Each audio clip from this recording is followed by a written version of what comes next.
Ever had a program just freeze? No crash, no error, it just completely stops? Let's find out why.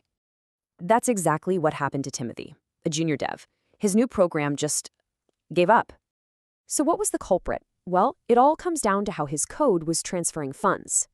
He used 2 threads to move money between digital vaults, locking each one to keep the data safe. But when he ran it, it printed 2 lines and then nothing. The whole thing was just frozen solid. Totally stumped, he called in Margaret, a senior colleague. And she knew exactly what was going on. She called it a Mexican standoff. Each thread was holding the one thing the other desperately needed. This has a name, of course. It's called a deadlock. They're literally stuck, waiting forever. So get this, the problem wasn't the locks themselves. Nope, it was the order they were grabbed in. Margaret shared the elegant solution, the golden rule of locking. Simple, but incredibly powerful.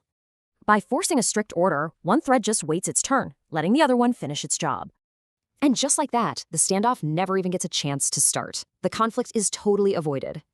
So let's recap with Margaret's cheat sheet. This is your playbook for writing deadlock-free code. It really makes you think, doesn't it? Are your threads set up for success or heading for a standoff?